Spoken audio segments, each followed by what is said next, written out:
মাননীয় প্রধানমন্ত্রী আমাকে ঘোষণা দিতে বলেছেন যে এই আগামী 7ই অগস্ট 2024 সালে যে মামলাটা শুনানির কথা ছিল সেই মামলাটা শুনানিটা এগিয়ে আনার জন্য ব্যবস্থা নিতে আমি সেই মর্মে বাংলাদেশের অ্যাটর্নি জেনারেলকে নির্দেশ দিয়েছি যে আগামী রবিবার তিনি বাংলাদেশের সর্বোচ্চ আদালতে আপিল বিভাগে আবেদন করবেন যাতে মামলাটা শুনানির তারিখ তারা এগিয়ে আনেন।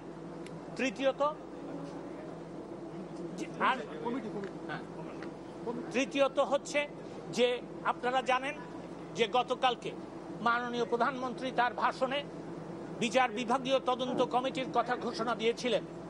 সেই প্রেক্ষিতে আমরা একজন বিজ্ঞ বিচারপতি হাইকোর্ট বিভাগের বিচারপতি জনাব খন্দকার দিলরুজ্জামানের কে এই কমিটির জুডিশিয়াল বিচার বিভাগীয় তদন্তের দায়িত্ব দেওয়ার জন্য কমিটি তৈরি করেছি।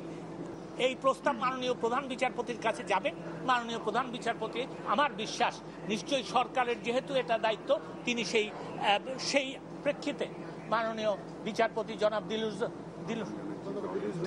দিলরুজ্জামানকে না আরেকটা কথা ভুলে গেছি আমি এই প্রেক্ষিতে দেখেন আমরা দেখেছি এবং বিশদভাবে আমরা পরীক্ষা নিরীক্ষা পর্যালোচনা সবই করেছি।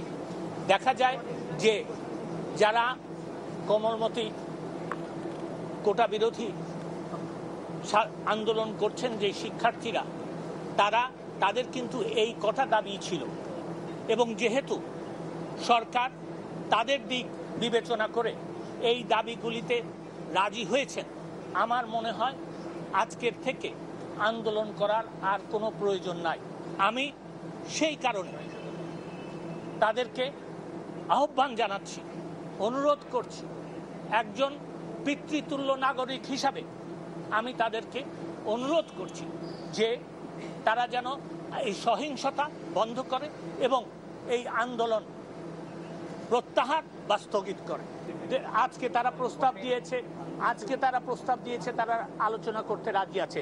আজকে আমরা রাজি হয়েছি। এটা দেরি কোথায় হলো আপনি আমাকে বলে দেন। সরকার কি আদর্শিকভাবে কোটা সংস্কারের পক্ষে যাচ্ছে কি যাচ্ছে না আমি পরিষ্কারভাবে একটা কথা বলতে চাই। আমি এর আগেও বলেছি, আমি এখনো বলছি, মামলাটা আদালতে আছে, তাও সর্বোচ্চ আদালতে। আমরা অবশ্যই যখন এই আদালতে আপনার মামলার শুনানি শুরু হবে সরকার পক্ষ একটা প্রস্তাব এই কোটার ব্যাপারে দিবে এবং আমার মনে হয় যে আমরা যেহেতু সংস্কারের পক্ষে এই প্রস্তাব দিব কোটা সংস্কার করার জন্য, সেই জন্য আপনারা বলতে পারেন যে আমরা কোটা সংস্কারের পক্ষে। প্রথম কথা আমি আপনার প্রশ্নের জবাব দিচ্ছি এবং আপনার সাথে দ্বিমত পোষণ করে আমি জবাব দিচ্ছি। প্রথম কথা হচ্ছে যে দেখেন 2018 সালে মাননীয় প্রধানমন্ত্রীর নির্দেশে কিন্তু কোটা বাতিল করা হয়েছিল। এই বাতিলের যে পরিপত্র ছিল সেটার বিরুদ্ধে মুক্তিযোদ্ধাদের সন্তানেরা হাইকোর্ট বিভাগে গিয়েছিল। কোটা আন্দোলনকারীরা কিন্তু তখন কোনো পক্ষভুক্ত হয় নাই। তারপরে যখন রায় হলো তখন কিন্তু তাদের আন্দোলন শুরু হলো, তখনও কিন্তু তারা আপনার এই আদালতে যায় নাই।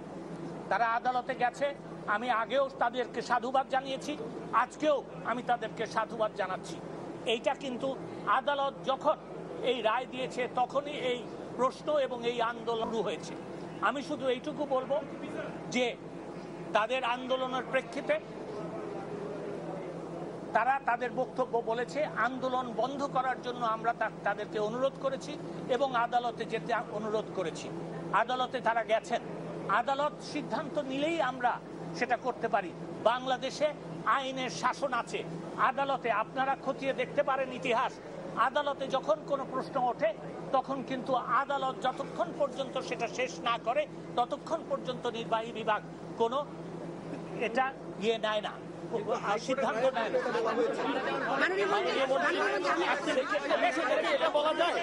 এটা বলা যায় যে আপনারা আন্দোলনকারীদের কোটা সংস্কার সহ অন্যান্য যে সকল তাদের প্রস্তাব রয়েছে সেই প্রস্তাবের সাথে একমত হয়ে আমরা অবশ্যই সংস্কারের ব্যাপারে নীতিগতভাবে ঐক্যমত পোষণ করি।